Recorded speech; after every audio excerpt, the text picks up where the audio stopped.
Yo, Paydirt fam, what's good? It's your boy Tribe. I'm here with Nick, and we are recapping and reflecting on NFL Week 6 down in the books. How was uh how was your Sunday? Yeah, I mean, look. I shorted the Cowboys Panthers game, so it was rough. Oh well, there you go. It was rough. It was, but yeah, I don't want to say I had regrets about the way I handled it necessarily. Oh, Just just looking the at main no regrets just tattooed on yeah, your like chest. Yeah, I just looking at the way some other very very sharp guys handled it in the Millie Maker and similar events. Like I wasn't that was not the thing that I did that I'm unhappy about. Let's put it that way. fair enough. So But you gotta my manager used to tell me when I would be doing coaching conversations with teachers back in the day. You gotta lead with the positive. yeah, hey, Joe Flacco was good. There we go. And Joe Chase did his thing. Chase is. Once again, 2 weeks in a row now. You've been calling it Jamar Hey, Chase. look. Hey, look. And then well, and this it was not my quarterback choices that lost me this slate, That's fair. and it was not necessarily my wide receiver choices that lost me this slate. Although I didn't have very much George Pickens. I think the way I approached it was fine. Hmm. Um, but just this whole the way that the pricing dynamic has rolled out just like really necessitates doing things totally differently. Yeah. It really does. And I came to that conclusion, you know, over the last few days. Like I have to change the way that I'm playing almost entirely In to what cope with ways? it. Well, for the longest time, what I've been successful at is playing a very sharp. I played a very sharp style. Hmm. Um, I'm not afraid to you know, not afraid to fade. Big chalk pieces, be under on big chalk pieces, be under on game environments. Like, I mean, like this weekend, I had zero Puka Nakua. I did not play a single share. Yeah. Like, I did that, and I was under on the Dallas Carolina game, and then that was that and the cheap quarterbacks. That was my strategy. But what you really have to do now, and James talked about it, so I'm kind of really just rehashing that a little bit. But like the best projected plays are so good that stepping away from them loses you so much projection and probability that it's not like the leverage you get from being different and or creating leverage just no longer makes up for it. Yeah. On that tackle that same point, um, I got pulled up here the contest analyzer. This is looking at the Wildcat, which a lot of sharp players, a lot of pros are in that contest. So just looking at the top 1% of that, and you know, where did they land? Like you see it, like damn near 100%, like 98% Rico Dowdle in the top 1%, right? And then Mm-hmm. over the whole field was on Rashad White, but even the top 1% was even heavier on Rashad White. And I think that's to your point, right? Like that is really where you started. That was the starting point. The past 2 weeks, and it goes back to something on the show on the bakery with Jason. I've said this going back to last season. It's like finding these running backs, right, who have this volume, who are just underpriced, right? And really starting there. And then, when you build out from there, in the flex spot, you're going to get to your spend up guys. So, you still have guys, you still have, some of the 7K plus guys that show up here. You got Jackson Smith and Jigba, right, who's just been killing it all season. You got Josh Jacobs, who I think he had 3 touchdowns in that game, Mm-hmm. right? And so you're still going to end up being able to play those guys. But I think it's a situation where you can't go into it necessarily thinking like trying to build around the spend up guys, right? It's almost like an NBA, right? Where you're just like, who's the projected chalk? And like, let me build like the cash lineup and then just start to like chisel away at like what I can. Which, I'll be the first to admit that's not necessarily fun. And that's not one of the allures of playing NFL, right? A lot of Mm-hmm. people have gone away from playing NBA. I know you've pretty much retired in full from NBA DFS. Give me a free ticket and I'll play. Right, exactly. Right. So, but yeah, for myself, like I was really happy with a lot of the stands that I made. Like, Rashad White, Dowdle. I was like, there's your starting points. I keep talking about, finding these receivers playing each other in these mini stacks. And so the 3 that I called out, Brian Thomas Jr., if you wanted to trust him, I did not. But if you wanted to trust him and JSN, made a ton of sense. Pickens and Ted McMillan made a ton of sense for that Dallas Carolina game. And then one of those cheap 49ers receivers, I did like Bourne personally. I don't know. I guess I looked at the injury thing and saw like Jennings was playing with a rib injury, and I was like, a rib, you can't breathe. Like if you've ever had a rib injury, like you're not. I don't care if you're playing, you're not 100%. But they were cheap still going with them and Nick Buka.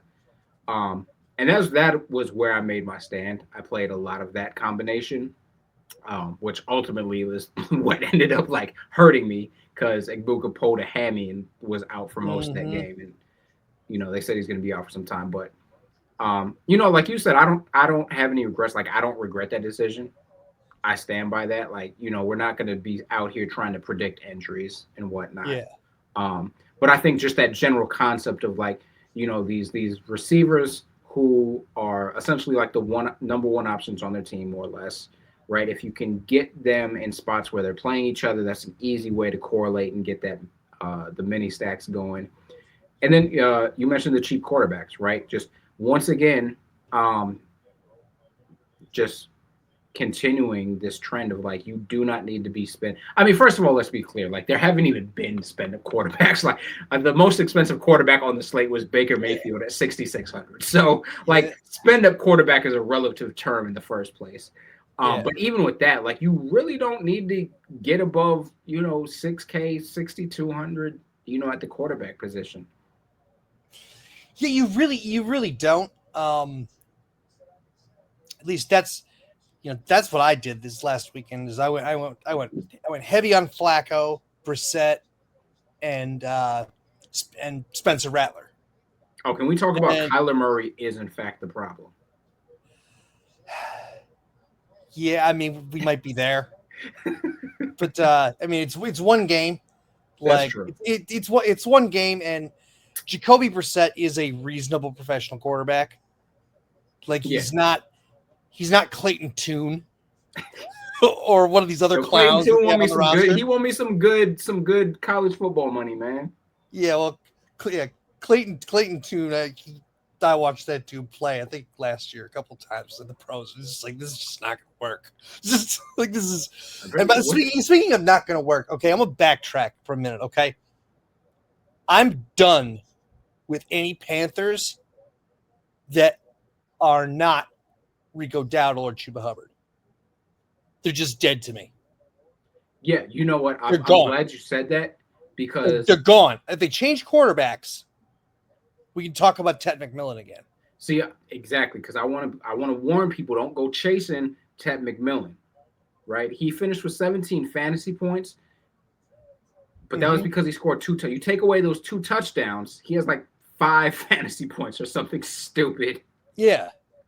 And he's going to look great. He's gonna project. He's gonna project well. Yeah. He's gonna look great in stuff like air yards and average depth of target. Probably, I don't know for sure, but stuff like that. But these balls he's getting are not catchable. Yeah. Like these passes are terrible. Yeah, it's bad.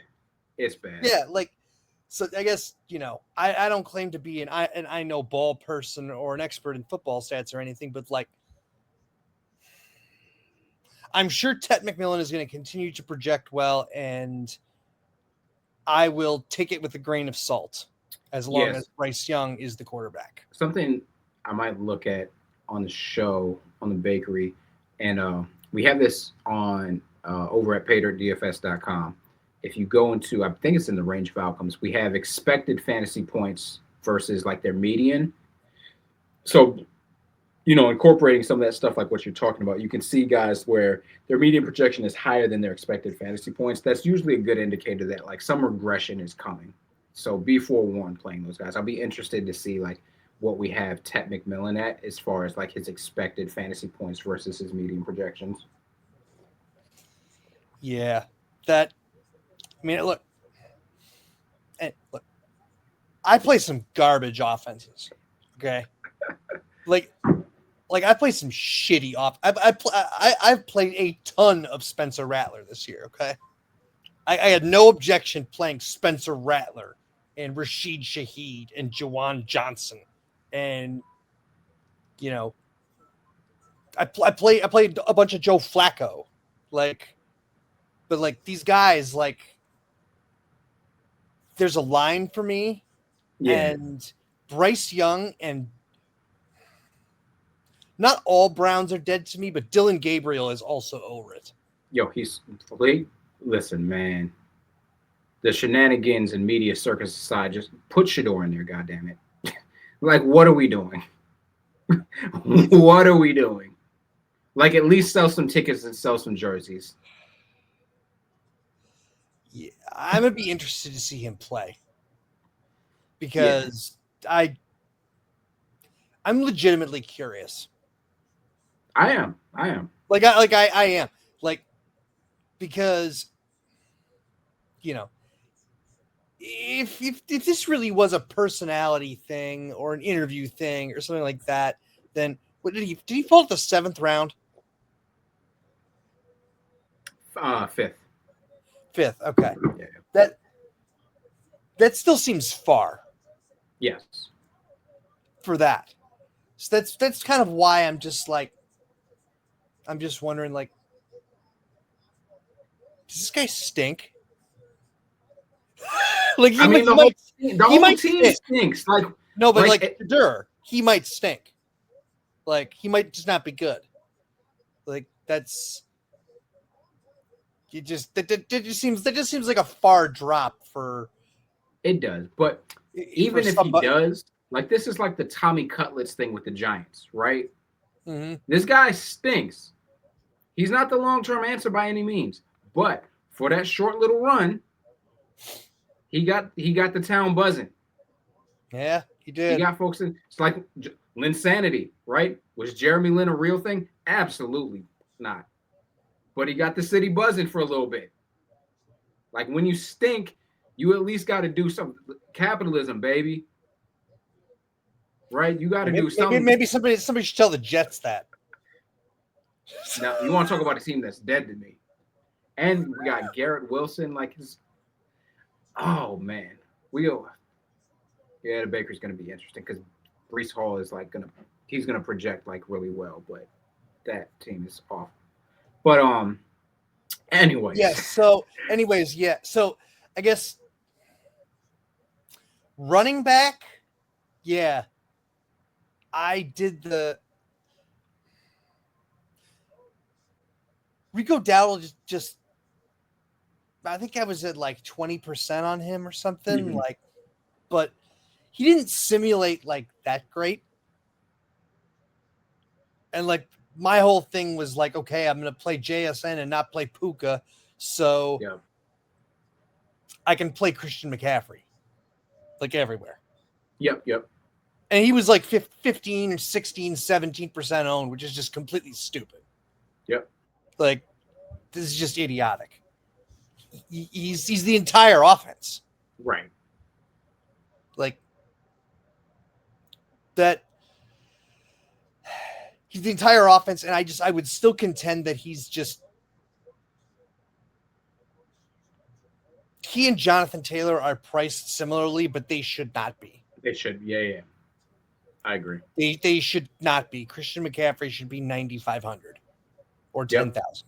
And he's one of those guys, like, we're going to say it every single time, like, as long as he remains under 9K, if you have this salary remaining, like, you play him. Yeah.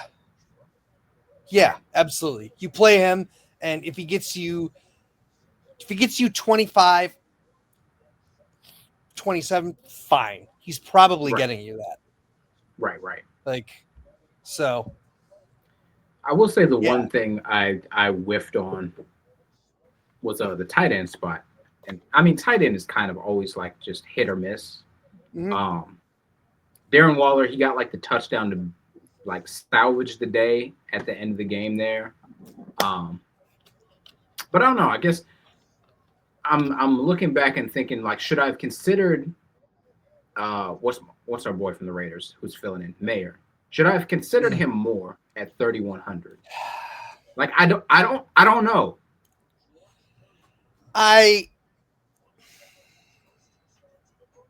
Like, it feels like what do you call it? Like it's results based, because I'm looking at like the underlying stuff. I'm like, there was nothing really there other than him being cheap and Bowers being out to say, like, I should go heavy on that guy. Like, if anything, the one I should have probably considered that I actually did see a lot of sharps go to was Hunter Long, just at like, I think he was like the stone minimum at the tight end spot. Yeah. He was a pretty strong play. The only reason I didn't go to Mayer more is because I was just like, 3,100. Why am I not playing David Njoku again? Right. And that is in fact like where I went, like at that price point. Yeah. Or Harold Fannin, either one. But yeah, David Njoku in particular was underpriced. And I'm pretty sure he dropped a touchdown like in that game too. And he also got hurt. Yeah, he got hurt. He dropped a touch. It was, yeah. Yeah, Browns are tragic. So okay, I just wanted to check myself on that. Yeah, I don't think there's anything wrong with play Mayer, don't play Mayer. Like, I didn't play much of him because, like you said, David Njoku or Hunter Long. Yeah. Or in my case, a Bengals guy. I played some of those guys. It's because I played all the Bengals. And by the way, go ahead. I was going to say, shout out to Trey McBride going off this week and not the week I actually played him. Yes. That's always the year. Week earlier on a guy. Yes, and just as a passing mention too, I am going to mention it. The fastest paced team in the league this week, even faster than the Saints. It's Bengals. Oh, I saw that stat. That's crazy. Yeah. I mean, it's not a surprise. It really isn't. It does defy conventional like wisdom of like, bad teams, they want to slow the game, they want to grind it out and just kill time and get up out of there. And like, they're actually, what they remind me of? The Brooklyn Nets were like this oh my gosh, I can't even say a few years. I'm getting old. It was back when they had D'Angelo Russell and Spencer Dinwiddie. And they were like awful, but they ran like one of the fastest paces. Oh, those guys were fun to play in DFS, man. Yeah. You stack up all the nets. Stack up all the nets. Play 5 of them. However many you were allowed to play. But that you would think that it would defy conventional wisdom, but really it doesn't, because remember that plays are based on number of seconds per play. Yeah. An incomplete pass results in a fast pace. Yeah, that's true. So if you're throwing a lot of passes, Yeah. Like that you're playing at a fast pace. Same with the Saints. There's a lot of incomplete passes. So like, yeah. I think that's something to like consider though. Like, when you talk about like the Rattler stacks or, the Joe Flacco stacks, um, or any of these garbage, quote unquote garbage teams, right? I think looking back at this past, because I think of Bryce Young, like Bryce Young actually took down Millie. But I think it goes to say that you can consider some of these teams that aren't real life good, right? Real life good Mhm. doesn't necessarily equal fantasy good. Oh And I yeah. think, looking at things like how many plays are these teams running, like what is their pass rate, particularly if you're stacking, quarterback and pass, because you want teams that, are throwing the ball a ton or like, won a good percentage of their plays, and then they're also running like a lot of plays per game. So I think those are things to consider. Um, and that bears out, right? Like again, as we said, we continue to see these cheap quarterbacks. A lot of these cheap quarterbacks are cheap because the teams they play for are just not very good, right? That's why we continue to get Bryce Young, um, Geno Smith, Spencer Rattler, right? All these guys are, perpetually cheap because the teams just aren't that good. But that doesn't necessarily mean that we're not going to be able to get strong fantasy games out of these guys or the skill players on those teams. Yeah. Yeah. I mean, but Joe Flacco was also a little bit of a different case Yeah, than Spencer Rattler because, and this is why I went there at such a high rate, is that Jamar Chase piece is just so significant that if Jamar Chase has like a bonkers game and goes for, well, I don't know, and he's the high scorer on the slate, yeah, like if he's the high scorer on the slate, then the odds that Joe Flacco is optimal are massive.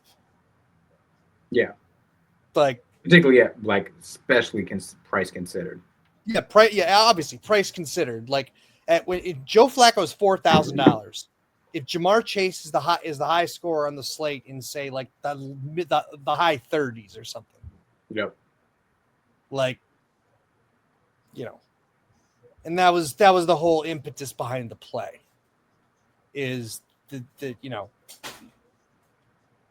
that Jamar Chase was going to be the expensive guy that was left out, and if you play Joe Flacco, you can play Jamar Chase and Jackson Smith and Jigba and somebody else.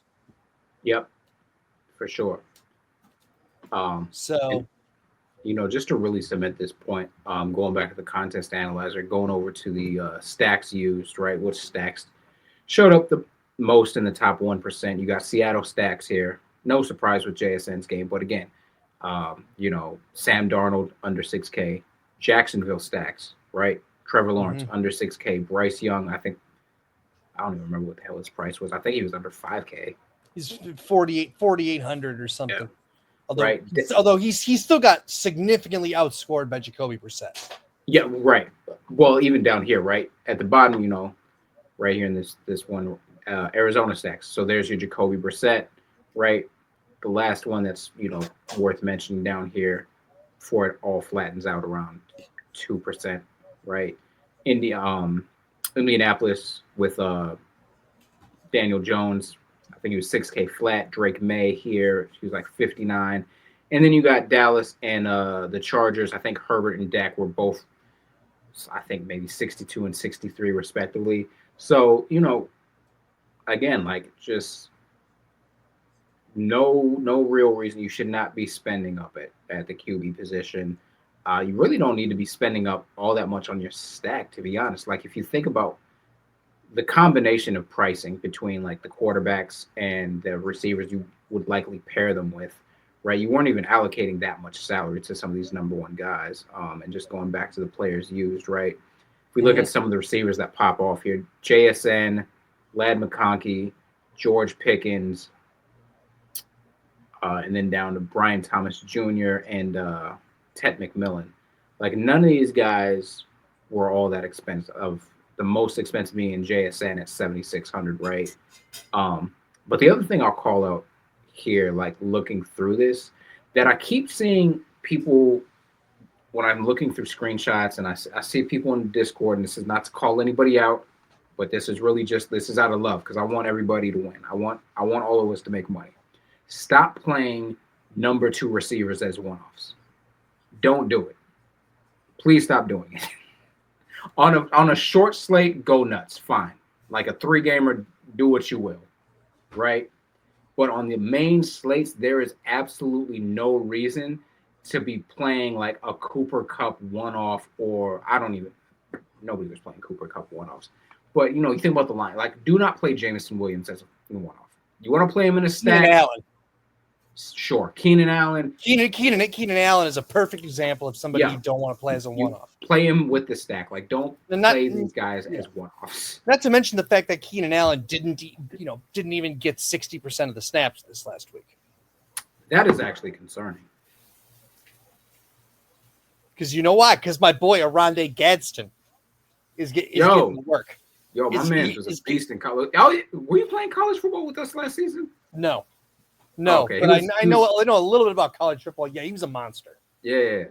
Like, he was legitimately really good.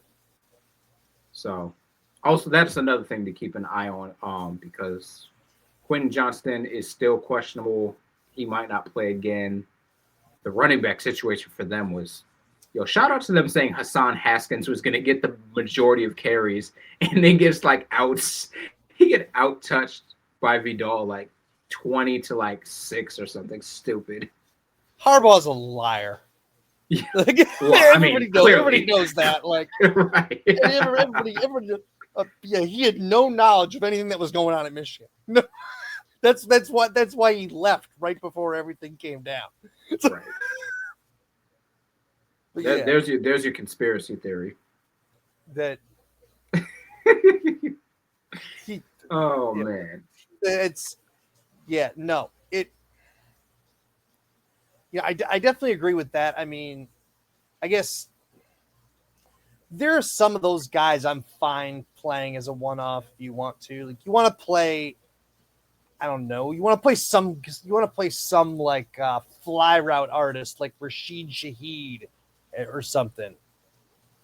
Like, the Saints run enough plays, that's fine.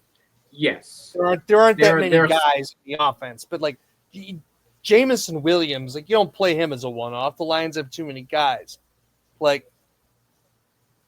Keenan Allen, you don't play as a one-off necessarily because, obviously you can play anybody as a one-off if they're cheap enough. But if he's priced where he was this last weekend, he's not a great one-off because he's not getting a huge percentage of the snaps, and he's not getting very high value routes or high value targets.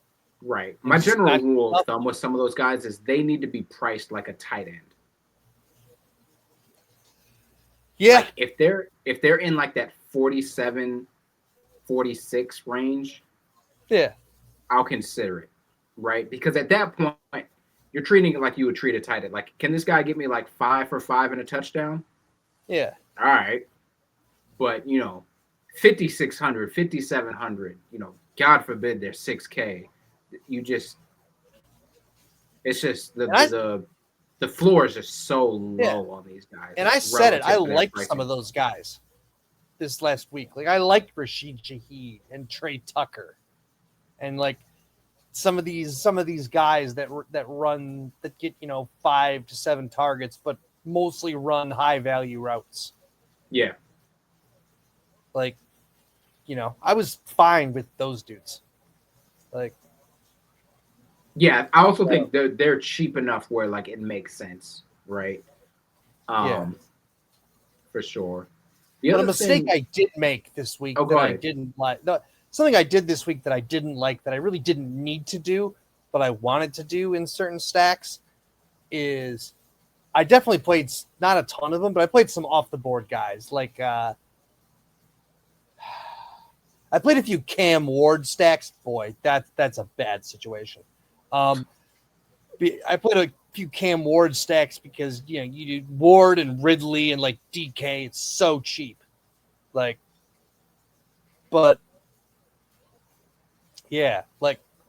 I didn't think I necessarily really needed to go there, but I went there anyway. So that's but at 2% own, I'm trying to win the Millie Maker. Like whatever, take a few shares. Yeah, I think you also. How many lineups did you play, like 50. in total? So I think 50. Yeah, I don't hate that with 50 lineups at all. But I think that's something just, be cognizant of how many lineups are you really playing, right? If you're somebody like me who's playing 3 to 5 lineups, I can't touch a Titan stack. Like it just doesn't make sense. I don't care what No, contest size I'm playing. Like I'm not gonna get there. The Flacco no. stacks, absolutely. I can ride with you on that. I can ride with you there. But some of those more off the board ones, it just doesn't make sense. And so I think, one thing to reflect on for, the viewers and everything is like, think about how many lineups did you play this past week? What types of contests were you in? Like, were you making decisions that made sense for the contest size and number of lineups that you were playing, right? And that's something to carry forward. Um, the other thing I just wanted to mention as well, with a few exceptions, and like these are just the raw percentages of like guys that got played. So it's not really the contest analyzer isn't necessarily saying like the combinations of these guys. You can go up and like actually see the lineups that were played straight up. Um, but just in general, um, you don't see a lot of forced bringbacks, and I think more and more people are starting to realize that, but I do still see it to a certain extent of people trying to force, the bring back with their stack. And Mm-hmm. again, there's just not a whole lot of evidence the past 2 seasons to justify doing it at the sacrifice of projection, right? We talked Yeah. about like some of these, like with the pricing and the projections, like some of these guys just project so well, um, and are just, $1,000 roughly too cheap, that fading one of these guys for the sake of bringing it back with a guy from the, on the opposite side of your stack just doesn't make a ton of sense and isn't really necessary. Um, which sucks because that does mean like it's lowering the need for correlation, which I know James hates because James is really big on loving his correlation, right? That's why we Mm-hmm. love MLB and we love hockey. Um, but that's also something I didn't. Again, that's why I've kind of been reducing it to the mini stacks, Mm-hmm. and then if it naturally happens, right? So I think like George Pickens and Ted McMillan naturally were popping up just due to their projections, and so you might have Mm-hmm. naturally landed on a Dowdle Pickens Ted McMillan, kind of 2-by-1 thing there. Yeah. And if you're like, well, I'm playing a cheap quarterback anyways, I might as well play Bryce Young. Like, I think that makes sense, but I don't think you necessarily go into your build saying, I need to, you know, play this stack and make sure I have this guy coming back with it. I think as Mm-hmm. you just start building, if you're just putting in some of the best plays, basically, you're going to see some of that stuff to start to rise to the top naturally. Yeah. Agreed. So, any other reflections you have on Not this week? really. Not really. Um,